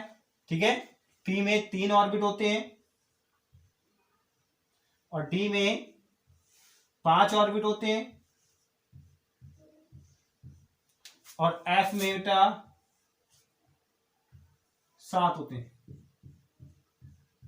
ठीक है, 1 2 3 4 5 6 7। क्लियर? ये हो गए हमारे ऑर्बिट। ठीक है, के एल एम एन ओ उपकोष हो गए, एसपीडीएफ उपकोष हो गए, ये कक्षक हो गए। अब आपको बताएं एस में अधिकतम 2 इलेक्ट्रॉन भर सकते हैं, पी में अधिकतम 6 इलेक्ट्रॉन भर सकते हैं, डी में अधिकतम 10 और एफ में अधिकतम कितने इलेक्ट्रॉन भर सकते हैं? 14। क्लियर? एस में अधिकतम 2 इलेक्ट्रॉन, पी में अधिकतम 6 इलेक्ट्रॉन, डी में अधिकतम 10 इलेक्ट्रॉन और एफ में अधिकतम 14 यानी कि 14 इलेक्ट्रॉन। अब इसमें हम क्या करने वाले हैं, ये तो हमारा ये हो गया ऑफबाउ का नियम जो हम बताएंगे, तो एसपीडीएफ उपकोष में इलेक्ट्रॉन भरेंगे। लेकिन ये जो है हम हुंड का नियम बताएंगे। हुंड ने ये बताया था कि प्रत्येक ऑर्बिटल में इलेक्ट्रॉन एक बार में एक ही प्रवेश करेगा। ठीक है, और दोनों इलेक्ट्रॉनों की दिशाएं, अगर पूरा ऑर्बिटल एक बार फुल हो जाए, हाफ फिल्ड हो जाए, तब उसमें अनपेड इलेक्ट्रॉन की संख्या सबसे अधिक होगी और दूसरा इलेक्ट्रॉन तब प्रवेश करेंगे जब उसका पूरा अर्धपूर्ण ना हो जाए, उसका ऑर्बिटल क्या हो जाए, पूरा अर्धपूर्ण ना हो जाए। अर्धपूर्ण हो जाएगा जब दूसरा इलेक्ट्रॉन प्रवेश करेगा तो उसकी दिशा क्या होगी, भिन्न होगी। ठीक है, स्पिन क्वांटम संख्याओं का मान भिन्न होगा उसका। क्लियर? देख लीजिए, जब हम इसमें इलेक्ट्रॉन भरेंगे तो पहला इलेक्ट्रॉन ये आ गया भाई, दूसरा इलेक्ट्रॉन जब भरेंगे तो विपरीत डिफरेंट दिशा में भरेंगे। जब पी में इलेक्ट्रॉन 6 भरेंगे हम, तो पहला इलेक्ट्रॉन इसमें भरेंगे, पहला यहाँ जाएगा, दूसरा इलेक्ट्रॉन, फिर तीसरा इलेक्ट्रॉन, ये चौथा इलेक्ट्रॉन, 5वां इलेक्ट्रॉन, 6वां इलेक्ट्रॉन। क्लियर? इसी प्रकार से डी में देखो 10 इलेक्ट्रॉन भरेंगे, 1 2 3 4 5 6 7 8 9 10। क्लियर? एफ में हमें 14 इलेक्ट्रॉन भरने हैं। कैसे भरे जाएंगे भाई, 1 2 3 4 5 6 7 8 9 10 11 12 13 और ये रहा 14। क्लियर? ये हमारे इलेक्ट्रॉन हो गए। फिर से समझ लीजिए, कोष किसे, यानी कि K L M N O P Q R S या 1 2 3 4 5 6 7 8 तक। ठीक है, उपकोष कौन से होते हैं, एस पी डी एफ। ठीक है, 4 ही उपकोष होते हैं और इनके प्रत्येक के ऑर्बिटल होते हैं, कक्षक कितने होते हैं, एस में 1, पी में 3, डी में 5 और एफ में 14। क्यों होते हैं, एक ऑर्बिटल में अधिकतम 2 इलेक्ट्रॉन भरे जा सकते हैं, इसीलिए देखो यहाँ पे 3 ऑर्बिटल हैं, कितने इलेक्ट्रॉन है, 6। ठीक है, यहाँ पे 5 ऑर्बिटल है, कितने इलेक्ट्रॉन है, 10। यहाँ पे 7 ऑर्बिटल है, यहाँ पे कितने इलेक्ट्रॉन है, 14। क्लियर? ये हमारे कोष, उपकोष और ऑर्बिटल हो गए। अब हम पढ़ेंगे ऑफबाउ नियम। ठीक है, ऑफबाउ नियम समझे क्या है। ऑफबाउ नियम बनाने की ट्रिक देखें भाई, बहुत ही सिंपल तरीका से ऑफबाउ नियम बनाने की ट्रिक। पहले आपको मैंने ये बता दिया, एसपीडीएफ 4 होते हैं। हम क्या काम करेंगे बेटा, यहां से बनाना शुरू करें। देखो, सबसे पहले 1s लिखें, फिर 2s लिखेंगे, 3s लिखेंगे, 4s, 5s, 6s, 7s, 8s। हमने क्या काम करा, 8s तक कर लिया। क्लियर। एक स्पेस एस के बाद क्या आता है, पी आएगा भाई, यहां पे लिख दे रहा हूं एस पी डी एफ। ठीक है, एस के बाद क्या आएगा, पी आएगा। जब पी आएगा तो एक फर्स्ट वाला कॉलम छोड़ दीजिए, 2p से स्टार्ट करेंगे। क्या करेंगे, 2p, 3p, 4p, 5p, 6p, 7p। एक कॉलम नीचे छोड़ दिया, एक ऊपर छोड़ा और एक नीचे छोड़ा। पी के बाद क्या आएगा, डी आएगा। फिर एक यहां पे छोड़ेंगे 3d, 4d, 5d। क्लियर। और 6d। एक नीचे छोड़ दिया, एक ऊपर छोड़ा। फिर क्या आएगा, एफ आएगा। एफ आया, फिर हम यहां पे 3d छोड़ देंगे। क्या आएगा, 3d के बाद क्या आएगा, यहां पे 3d छोड़ दिया हमने, 4f आया और यहां पे 5f आया। क्लियर। एक ऊपर छोड़ा, एक नीचे छोड़ा। फिर से देखें, इतना काम हमने कैसे करा। आप जानते हैं एस पी डी एफ 4 हमारे क्या होते हैं, उपकोष होते हैं। क्लियर। और ये 1 2 3 4 5 6 7 8 ये क्या है, कोश है। हमने क्या काम करा, 1s से लेके 8s तक लिख लिए। s के बाद क्या आएगा, p आएगा। जब s के बाद p आया तो हमने एक कॉलम ऊपर छोड़ दिया, एक कोश हमने ऊपर वाला छोड़ दिया। कितने से स्टार्ट करा, 2 से स्टार्ट करा। तो 2p, 3p, 4p, 5p, 6p, 7p। एक p हमने नीचे छोड़ दिया, यानी कि एक कोश हमने क्या करा, नीचे छोड़ा। अब p कंप्लीट हो गया हमारा। फिर क्या आएगा, d आएगा। d आएगा तो हम एक कोश ऊपर फिर छोड़ देंगे, यानी कि 2p, 2 वाला कोश छोड़ देंगे। कितने से स्टार्ट करेंगे, 3 से स्टार्ट करेंगे। तब क्या आएंगे, 3d, 4d, 5d, 6d। एक नीचे छोड़ दिया हमने। फिर d के बाद क्या आएगा, f आएगा। फिर हमने एक को छोड़ा, यहाँ पे कितने से स्टार्ट करा, 4f और 5f। एक नीचे फिर छोड़ दिया। क्लियर। इतना काम हुआ भाई। अब हम क्या काम करें, यहाँ पे तिरछी लाइन खींचे।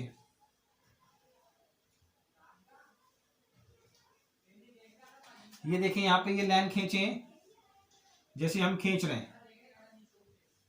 ठीक है।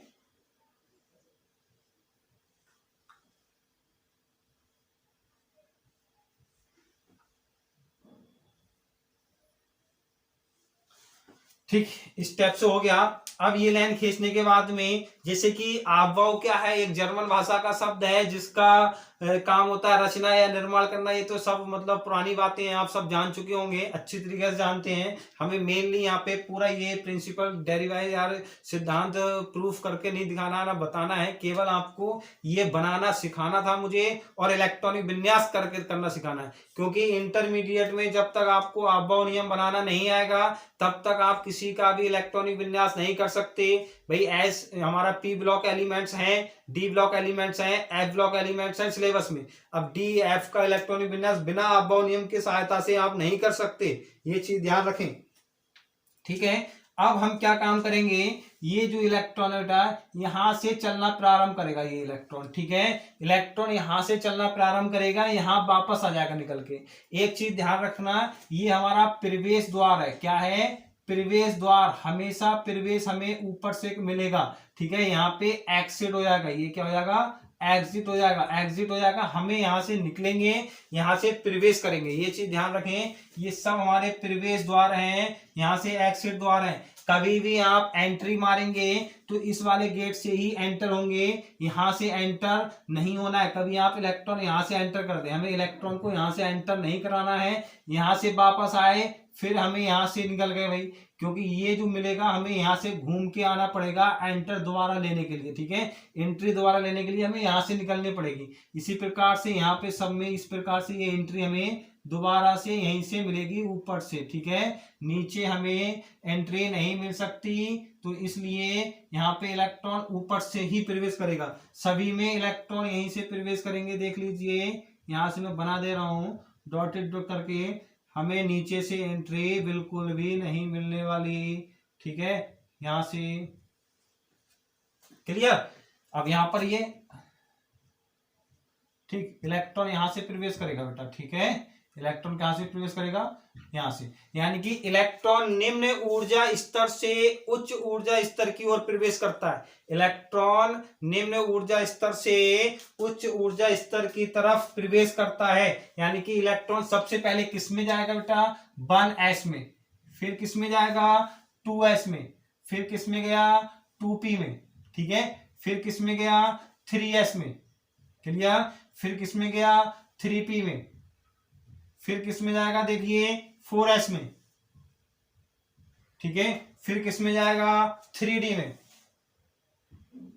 फिर किस में गया, 4p में, फिर किस में गया, 5s में, ठीक है, फिर किस में गया, 4d में, फिर किस में जाएगा, 5p में, फिर 6s में, फिर 4f में, फिर 5d में, फिर 6p में, ठीक है। इस प्रकार से इलेक्ट्रॉन हमारा चलना प्रारंभ करेगा। अभाव नियम में निम्न ऊर्जा स्तर से उच्च ऊर्जा स्तर की तरफ इलेक्ट्रॉन प्रवेश करता है, ये आपको क्लियर होना चाहिए भाई, ठीक है। अब जैसे मैं एक एग्जाम्पल ले लो, कोई भी एग्जाम्पल में इलेक्ट्रॉन भर के दिखा दीजिए, जैसे दिखाएंगे हम सोडियम को दिखाएंगे। सोडियम का परमाणु क्रमांक 11 होता है। सोडियम का परमाणु क्रमांक क्या है, 11 है एटॉमिक नंबर। जब हम इसका इलेक्ट्रॉनिक विन्यास करेंगे, आपको पता है एस में 2 इलेक्ट्रॉन, पी में 6, डी में 10, एफ में 14 इलेक्ट्रॉन रह सकते हैं, ठीक है। जब सोडियम 11 है, इसका इलेक्ट्रॉन विन्यास करेंगे तो सबसे पहले 1s, कितने हैं, 2 इलेक्ट्रॉन, ठीक है, फिर 2s आएगा, फिर 3 क्या आएगा, 2p, क्या आएगा, 2p6, देखो 1s2 2s2 2p6, कितने इलेक्ट्रॉन हो गए, 2 2 4 और 6 10, और फिर क्या बचा, 1 बचा, 3s1, ठीक है। ये इलेक्ट्रॉनिक विन्यास हो गया अभाव नियम से। किसी का इलेक्ट्रॉनिक विन्यास इस प्रकार करते हैं, यानी कि सबसे पहले इलेक्ट्रॉन हमारा किस में प्रवेश करेगा, 1s में प्रवेश करेगा, फिर किस में करेगा, 2s में प्रवेश करेगा, फिर 2p में करेगा, फिर 3s में करेगा, फिर 3p में करेगा, क्लियर। तो हम इसके इलेक्ट्रॉन विन्यास करेंगे 1s2 2s2 2p6 3s1, clear. कितने हो गए, 11 इलेक्ट्रॉन हो गए। अब जैसे कि हमारा मैग्नीशियम होता, एक और ले लीजिए, जैसे कि हमारा मैग्नीशियम होता, एल्यूमिनियम ले लो, ठीक है, चलो मैग्नीशियम 12 ले लो, क्या आएगा, 1s2 2s2 2p6 3s2, ठीक है। कितने हो गए, पूरे इलेक्ट्रॉन 12 हो गए, देख लीजिए, 10 2 12। अगर हमारा होता है एल्यूमिनियम 13 13, तब हम क्या करते हैं, 1s2 2s2 2p6 3s2 और 3p1, क्लियर। ये हमारे क्या नियम हो गए भाई, ये जो हो गए हमारे इलेक्ट्रॉन विन्यास किसके द्वारा हो गया, अभाव के नियम के द्वारा हो गया, ठीक है। अभाव नियम के द्वारा इस प्रकार से इलेक्ट्रॉन विन्यास किसी का भी हम कर सकते हैं। जितने भी तत्व हैं, सारे तत्वों का इलेक्ट्रॉनिक विन्यास आवर्त सारणी में अभाव नियम की सहायता से ही होता है। अगर आपको अभाव नियम बनाना आता है, तभी आप अभाव नियम से इलेक्ट्रॉनिक विन्यास, इलेक्ट्रॉनिक कॉन्फ़िगरेशन कर सकते हैं। और अगर आपको इलेक्ट्रॉनिक विन्यास नहीं करना आता है, तब आप किसी भी तत्व की पोजीशन आवर्त सारणी में नहीं निकाल सकते, ये चीज ध्यान रखें, क्लियर। अभाव नियम आना बहुत ही आवश्यक है, जरूरी है। अच्छा, कुछ जो होते हैं जो अभाव नियम का पालन नहीं करते, क्लियर। कैसे पालन नहीं करते, कॉपर और क्रोमियम है, और डी ब्लॉक और एफ ब्लॉक के जो तत्व हैं, वो अभाव नियम का पालन नहीं करते हैं। क्यों नहीं करते हैं, ये बात मैं आपको बताने वाला हूं, समझ लीजिए। इसमें क्या है, इलेक्ट्रॉन निम्न ऊर्जा स्तर से उच्च ऊर्जा स्तर की तरफ तो प्रवेश करते हैं, लेकिन कुछ अभाव नियम का पालन नहीं करते। क्यों नहीं करते हैं, ये चीज देख लीजिए। केवल वो तत्व अभाव नियम का पालन नहीं करेंगे जिनका अंतिम कोष अस्थाई होता है, और स्थायी कर लेते हैं बराबर वाले कोष से, ठीक है। देखिए कैसे, जैसे कि हमारा क्रोमियम है 24, जब हम इसका इलेक्ट्रॉनिक विन्यास करेंगे बेटा, क्या करेंगे, 1s2 2s2 2p6 3s2 3p6 4s2 और 3d10, क्लियर, क्या आएगा 3d4 ये आया। जब हम इनका इलेक्ट्रॉनिक विन्यास हमने ये करा अबाव नियम से, तो हमारा 4s2 भाई 4s2 में यानी कि 2 इलेक्ट्रॉन ये भर गए, और 3d में कितने होते हैं 5 होते हैं, 1 2 3 4 और 5, ठीक है। डी में 4 भरना है हमें, 1 इलेक्ट्रॉन 2 3 4। अब इसमें एक इलेक्ट्रॉन की आवश्यकता है अपना स्थायी कोष करने के लिए, ठीक है। यानी कि अर्ध पूर्ण करने के लिए डी ऑर्बिटल में कितने इलेक्ट्रॉन चाहिए, एक इलेक्ट्रॉन चाहिए। डी को अर्ध पूर्ण करने के लिए कितने इलेक्ट्रॉन की आवश्यकता है, एक इलेक्ट्रॉन की आवश्यकता है। वो इलेक्ट्रॉन ये यहां पर चला जाता है, ठीक है, ये यहां पर चला जाता है, ये होता है अनस्टेबल होता है। जब ये इलेक्ट्रॉन इसमें चला गया तो यहाँ पे इलेक्ट्रॉन हो जाएगा 4s1, और 3d4 की जगह पे क्या हो जाएगा 3d5 हो जाएगा। ये देखिए, ये देख लीजिए, ये इस प्रकार से, क्लियर, ये इस प्रकार से हुआ, यानी कि 1 2 3 4 5, ठीक है। ये जो हुआ स्टेबल हो गया, क्या हो गया, ये स्टेबल हो गया, इसलिए ये अबाव नियम का पालन नहीं करते। यानी कि जितने भी D4 होंगे, D9 होंगे, F13 होंगे, यानी कि और F16 भी होते हैं, ये हमारे अबाव नियम का पालन नहीं करते। जिसमें D4 आए, D9 आए, ये अबाव नियम का पालन नहीं करते हैं। ये चीज आपको ध्यान में रखना होगा, क्लियर। अबाव नियम कंफर्म हो गया। अब मैं आपको बताने वाला हूं, अबाव नियम क्लियर हो गया। अब मैं आपको बताने वाला हूं किसी भी तत्व की आवर्त सारणी में पोजीशन ज्ञात करने के नियम। लिखिए, आवर्त सारणी में किसी तत्व की आवर्त सारणी में स्थिति यानी कि पोजीशन ज्ञात करने के नियम, स्थिति ज्ञात करने के नियम, ठीक है। हेडिंग बनाएंगे, किसी भी तत्व का आवर्त सारणी में स्थान ज्ञात करना, स्थान ज्ञात करना, क्लियर। किसी भी तत्व का आवर्त सारणी में स्थान ज्ञात करना, ठीक है। किसी भी तत्व का आवर्त सारणी में स्थान ज्ञात करना, कैसे ज्ञात करेंगे, देखिए भाई, नंबर 1 पॉइंट हेडिंग बनाए। सबसे पहले भाई, जैसे कि मैं आपको ये बताऊं, ये हमारा कार्बन है, ठीक है, ये परमाणु क्रमांक, तत्व, परमाणु भार, यह द्रव्यमान संख्या। अब हमें पोजीशन ज्ञात करनी है। जब किसी तत्व की पोजीशन ज्ञात करेंगे तो 3 चीज पता होना चाहिए। सबसे पहले क्या ज्ञात होना चाहिए हमें, नंबर 1 आवर्त ज्ञात करना, आवर्त ज्ञात करना, आवर्त ज्ञात करना यानी कि पीरियड, ठीक है, पीरियड ज्ञात करेंगे। फिर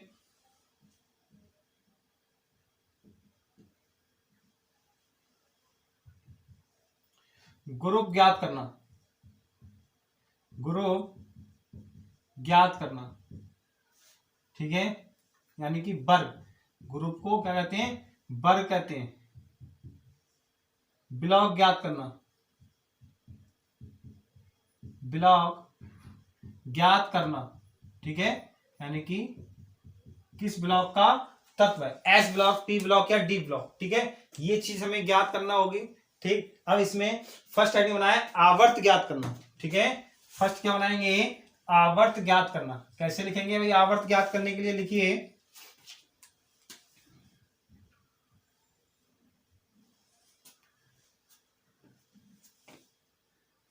किसी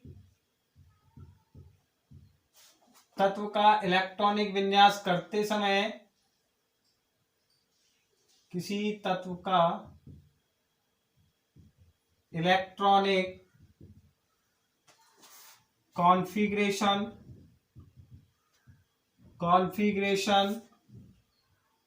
करने पर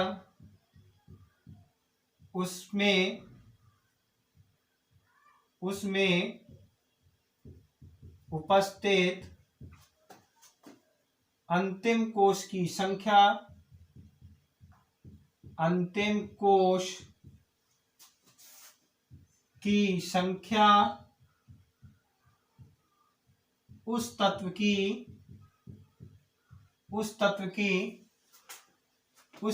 का आवर्त कहलाता है, आवर्त कहलाता है। क्लियर? उस तत्व का क्या कहलाएगा? आवर्त कहलाएगा। जैसे एग्जाम्पल Na में आवर्त ज्ञात कीजिए, आवर्त ज्ञात कीजिए। भाई जब Na का हम इलेक्ट्रॉनिक विन्यास करेंगे, सोडियम का 11 होता है, तब 1s2 2s2 2p6 3s1। तो अंतिम क्या है भाई? ये वाला जो है ये अंतिम कोश है। क्या है ये? अंतिम कोश। क्लियर? तो अंतिम कोश है तो इसका पीरियड जो होगा, पीरियड होगा क्या निकल के आएगा? 3। पीरियड क्या आएगा? 3 निकल के आएगा। और देख लीजिए स्कैंडियम का निकालना है हमें, 21 होता है, 1s2 2s2 2p6 3s2 3p6 4s2 3d1। अब इसमें अंतिम कोश कौन सा आएगा भाई? ऐसा ना करें कि 3 है अंतिम कोश। कोश कौन सा है भाई? ये 1 2 3 4 क्या है? कोश है।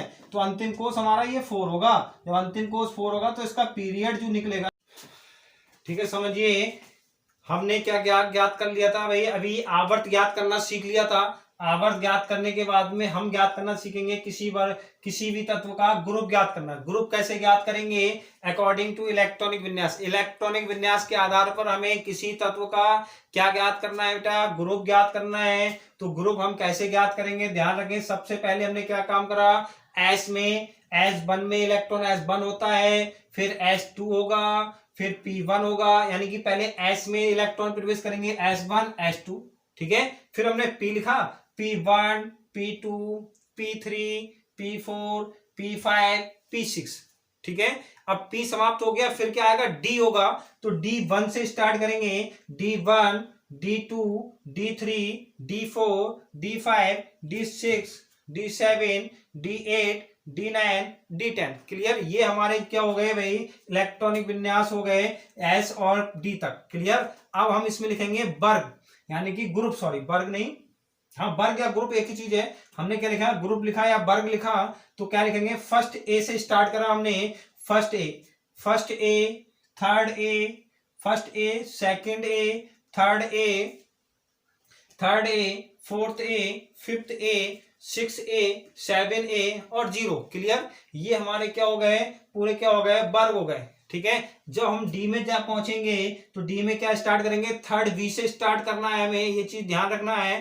थर्ड बी से स्टार्ट करना है। यहाँ पे 8 नहीं करेंगे P6 में। P6 में क्या करेंगे? 0 करेंगे। 0 करने पर हम यहाँ पे थर्ड बी से जब स्टार्ट करेंगे, D1 में क्या आएगा? Third B, fourth B, 6B 7B, 6B हो गया, 7B हो गया, और ये 3 आएंगे हमारे D6 7 8। ये किस में आएंगे? 8 वर्ग में आ जाएंगे। कितने आएंगे? 8 में। अब हमने क्या बचा था? फर्स्ट बी और सेकंड बी बचा था, तो हमने फर्स्ट बी और सेकंड बी स्टार्ट कर दिया। क्लियर? फर्स्ट बी और सेकंड बी हमने यहां से स्टार्ट कर दिया। ठीक है? फर्स्ट बी और सेकंड बी हो गया। अब हम करेंगे ब्लॉक ज्ञात करना। फिर से देख लें इसको, यानी कि S1 S2 P1 से लेके 6 तक, D1 से लेके 10 तक, यहां से स्टार्ट करा। थर्ड वो फर्स्ट ए से लेके 7th ए तक पहुंचे हम यहाँ पे। फर्स्ट ए से लेके 7th ए तक पहुंचेंगे हम यहाँ पे, 7th ए तक पहुंचेंगे, और P6 में क्या हो गया? 0 हो गया। क्लियर? फिर से देखें, S1 है तो first A, second A, third A, fourth A, fifth A, 6A 7th A और 0। ठीक है? D1 है तो D third B, fourth B, fifth B, 6B 7B 8 में ये 3 आने हैं, और first B second B. Sorry class थोड़ी बड़ी हो गई यार। ठीक है? फर्स्ट बी और सेकंड बी। अब हमें क्या ज्ञात करना है? ब्लॉक ज्ञात करना। ब्लॉक कैसे ज्ञात करेंगे? किसी तत्व का अंतिम इलेक्ट्रॉन जिस उपकोष के ऑर्बिटल में प्रवेश करता है उसे उस तत्व का क्या कहते हैं, ब्लॉक कहते हैं, ब्लॉक कहते हैं। क्लियर, क्या कहते हैं, ब्लॉक कहते हैं। ठीक है, फिर से देखें, ब्लॉक हम कैसे ज्ञात करेंगे, किसी तत्व का अंतिम इलेक्ट्रॉन जिस उपकोष के ऑर्बिटल में प्रवेश करता है उस उपकोष को क्या कहेंगे, उसका ब्लॉक कहेंगे, उस उपकोष को उसका क्या कहेंगे, ब्लॉक कहते हैं। अब मैं आपको ये इरेज नहीं करूंगा, ये मिटा दे रहा हूं, इरेज कर दे रहा हूं। इसमें देखेंगे, अब हमने किसी भी तत्व की आवर्त सारणी में स्थिति ज्ञात करनी हो, किसी भी तत्व की आवर्त सारणी में क्या ज्ञात करनी हो, स्थिति ज्ञात करनी हो, तो मैं आपको बता रहा हूं, जैसे कि मैं आपको सोडियम की स्थिति ज्ञात करनी है, हमें क्वेश्चन लिखेंगे, सोडियम की आवर्त सारणी में स्थान ज्ञात कीजिए, सोडियम का आवर्त सारणी में स्थान ज्ञात कीजिए। क्लियर, कैसे करेंगे भाई, सबसे पहले हम क्या काम करें, सोडियम का इलेक्ट्रॉनिक विन्यास करेंगे। सोडियम का इलेक्ट्रॉनिक विन्यास 11 होता है परमाणु क्रमांक भाई। जब करेंगे आप नियम से 1s2 2s2 2p6 3s1, ये 11 हो गया। अब हमें पता है, सबसे पहले हम क्या ज्ञात करें, पीरियड ज्ञात करना, पीरियड ज्ञात करेंगे। पीरियड कौन सा आएगा, मैंने बताया अंतिम कोष। तीसरा है पीरियड क्या आया, 3 आया। फिर हम क्या ज्ञात करेंगे, ग्रुप ज्ञात करेंगे। तो ग्रुप कौन सा आएगा बेटा निकल के, ग्रुप देखें S1 है, तो S1 के नीचे क्या है, फर्स्ट ए। S1 के नीचे क्या है, फर्स्ट ए। तो फर्स्ट ए क्या हो गया हमारा, इसका ग्रुप हो गया फर्स्ट ए। ठीक है, फिर हमने बताया ब्लॉक ज्ञात करना। ब्लॉक हम कैसे ज्ञात करेंगे बेटा, ब्लॉक कैसे ज्ञात करेंगे, अंतिम इलेक्ट्रॉन जिस उपकोष में प्रवेश कर रहा है, किसमें, एस में प्रवेश कर रहा है, तो एस ब्लॉक का तत्व। क्लियर, ये इसकी आवर्त सारणी में पोजीशन हो गई, सोडियम की, सोडियम धातु की आवर्त सारणी में पोजीशन हो गई। कैसे पोजीशन हुई देखिए, हमने सोडियम का सबसे पहले इलेक्ट्रॉनिक विन्यास करा। इलेक्ट्रॉनिक विन्यास कैसे करा, पीरियड निकाला, सबसे पहले इलेक्ट्रॉनिक विन्यास करेंगे आबॉव नियम से 1s2 2s2 2p6 3s2 3s2 नहीं होगा 3s1 होगा, क्योंकि 11 इलेक्ट्रॉनिक करने हैं हमें। जब हम करेंगे सबसे पहले हमें पीरियड ज्ञात करना। मैंने आपको पीरियड ज्ञात करने के लिए बताया, आप यानी कि पीरियड हम कैसे, आवर्त ज्ञात कैसे करते हैं, अंतिम कोष की संख्या उस तत्व की आवर्त कहलाती है। अंतिम कोष 1 2 3 1 2 2 3, ठीक है, तो 3 आया हमारा, पीरियड 3 हो गया। ग्रुप मैंने आपको ज्ञात करने के लिए इसलिए रेज नहीं कराया मैंने, S1 के नीचे क्या है, फर्स्ट ए, तो फर्स्ट ए हमारा इसका ग्रुप हो गया। फिर मैंने बताया ब्लॉक ज्ञात करना, अंतिम इलेक्ट्रॉन जिस ब्लॉक में प्रवेश करता है, जिसमें प्रवेश करेगा एस में प्रवेश करेगा, एस ऑर्बिटल में कर रहा है, तो एस ब्लॉक का तत्व। क्लियर, और देख लीजिए, जैसे कि हमें नाइट्रोजन का ज्ञात करना हो, जैसे हमें किसका ज्ञात करना हो, नाइट्रोजन का ज्ञात करना हो बेटा। देखिए नाइट्रोजन का हमें ज्ञात करना है, नाइट्रोजन 7 होता है, तो 1s2 2s2 2p3। Clear, 1s2 2s2 2p3, देखो 2 2 4 3 7। अब इसमें हम भाई तीनों चीज ज्ञात कर लें। क्या ज्ञात करेंगे, सबसे पहले पीरियड ज्ञात करेंगे। पीरियड कितना आया बेटा, 2 आया। पीरियड कितना है, 2। अंतिम कोष कितना है, 2 है। फिर हम क्या ज्ञात करेंगे, ग्रुप ज्ञात करेंगे। ग्रुप ज्ञात करा हमने P3 के नीचे ये रहा हमारा कौन सा, फिफ्थ ए रहा, फिफ्थ ए हो गया। फिफ्थ ए हमारा क्या हो गया, ग्रुप हो गया। अब हमें क्या ज्ञात करना है, ब्लॉक लिखें। ब्लॉक कौन सी ब्लॉक में, कौन से ऑर्बिटल में अंतिम इलेक्ट्रॉन प्रवेश कर रहा है, पी में कर रहा है, तो पी कितना है, यानी कि पी है, तो ब्लॉक पी हो गया। क्लियर, ये हो गया हमारा किसी तत्व का आवर्त सारणी में स्थान ज्ञात करना। बहुत ही सिंपल ट्रिक मैंने आपको बता दी, आपको बस आप नियम आना चाहिए, ये 2 लिख के आना चाहिए। सिंपल तरीका से किसी भी तत्व की आवर्त सारणी में पोजीशन हम ज्ञात कर सकते हैं। और देख लीजिए, और देखेंगे हमने इसी स्कैंडियम करना है हमें। स्कैंडियम 21 होता है, इलेक्ट्रॉनिक विन्यास करा 1s2 2s2 2p6 3s2 3s2 3p6 4s2 और 3d1। ठीक है, अब इसमें थोड़ा सा चेंज होना है, अंतिम इलेक्ट्रॉन तो इसमें प्रवेश कर रहा है डी में। ठीक है, देखेंगे इसमें क्या काम करना है। पीरियड क्या है हमारे पास, पीरियड क्या निकल के आया बेटा, अंतिम कोष ऐसा ना करें आप 3 कर दें, यहाँ पे अंतिम कोष हमें 3 नहीं लिखना है। ठीक है, अंतिम कोष कौन सा आएगा, इसमें 4 आएगा अंतिम कोष। क्लियर, अंतिम कोष कौन सा आना है, 4 आना है। अंतिम कोष कौन सा आएगा भाई, 4 आएगा। अंतिम कोष कौन सा आएगा, 4। कैसे आएगा, क्योंकि ये रहा 4 भाई, ये तो 4 है, तो ये 4 रहा, तो ये हो गया हमारा। फिर क्या आया, ग्रुप क्या है हमारे पास, ग्रुप क्या आएगा, देखो D1 और D1 थर्ड वी, ठीक है, D1 थर्ड वी। और हमारा क्या रहा ब्लॉक क्या रहेगा बेटा, ब्लॉक क्या रहेगा, ब्लॉक डी, ठीक है, डी में प्रवेश कर रहा है तो डी ब्लॉक। ये किसी भी तत्व की पोजीशन हम निकाल सकते हैं, ठीक है, किसी भी तत्व की हमने पोजीशन निकाल सकते हैं इस नियम के आधार पर। बहुत ही सिंपल ट्रिक देखिए आपने। एक और देख लीजिए, एक हम और देखेंगे, जैसे कि कौन सा निकालना है हमें, मान लीजिए एफ ही निकालना है, एफ ई, ठीक है,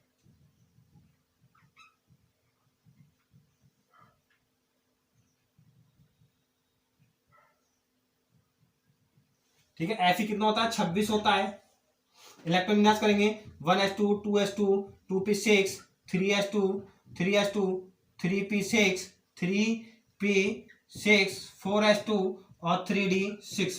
ये आया हमारा इलेक्ट्रॉनिक विन्यास। Fe26 का इलेक्ट्रॉनिक विन्यास हो गया, Fe26 का क्या हो गया, इलेक्ट्रॉनिक विन्यास हो गया। इसमें हम पीरियड ज्ञात करेंगे। जब पीरियड ज्ञात करा हमने, अंतिम कोष कौन सा है, 4 लिख दिया। अब हम ग्रुप ज्ञात करेंगे, ग्रुप यानी कि D6 हमारा ये रहा, इसमें 8 रहा तो D6 में हमारा 8 हो गया, क्लियर। अब हमारा ब्लॉक रहा, ब्लॉक आप जानते हैं कौन सा है, डी ब्लॉक। ये इसकी पोजीशन डी ब्लॉक, अंतिम इलेक्ट्रॉन इसमें जा रहा है प्रवेश तो डी ब्लॉक, क्लियर।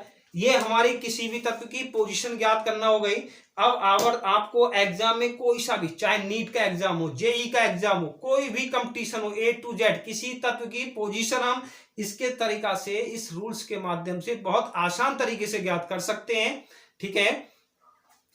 अब इंटरमीडिएट में जो हमारा पी ब्लॉक एलिमेंट है, उसमें नाइट्रोजन परिवार के तत्व, ऑक्सीजन परिवार के तत्व, ठीक है, हाइड्रोजन परिवार के तत्व, ये मैं अगली मैराथन क्लास में लेके आऊंगा, ठीक है, अगली मैराथन क्लास में। और यानी कि नेक्स्ट डे मॉर्निंग 7:30 बजे, पर डे मॉर्निंग 7:30 बजे आपको केमिस्ट्री की क्लास उपलब्ध रहेगी। इवनिंग में बाय चांस पड़ सकती है, वरना मेरा क्लास का समय केवल आपके पास यही रहेगा। मेरा क्लास का समय मॉर्निंग 7:30 बजे और इवनिंग 7:30 बजे, ठीक है। बाकी बीच में कभी क्लास नहीं मिलने वाली है आपको, तो इसलिए मेरे साथ बने रहिए। मॉर्निंग क्लास में, कल की मॉर्निंग क्लास में 7:30 बजे कुछ नया लेकर आएंगे हम। और नेक्स्ट मैराथन क्लास में मैं पी ब्लॉक एलिमेंट्स, आपको नाइट्रोजन परिवार के तत्व और ऑक्सीजन परिवार के तत्व, हाइड्रोजन परिवार के तत्व लेकर आऊंगा, जिसमें मैं आपको बहुत ही लगभग एक ही क्लास में लगभग 6 से 7 नंबर क्लियर कराने वाला हूं। तो नेक्स्ट क्लास में मेरे साथ बने रहना, ठीक है। आज की क्लास में बस इतना ही। यदि वीडियो पसंद आई हो तो लाइक करें, शेयर करें और चैनल सब्सक्राइब करें। कमेंट बॉक्स में अवश्य बताएं कि क्लास कैसी लगी, ठीक है। बाकी पढ़ते रहिए, खुश रहिए, मस्त रहिए, पढ़ते रहिए, अपने से बड़ों का सम्मान कीजिए। Thank you very much.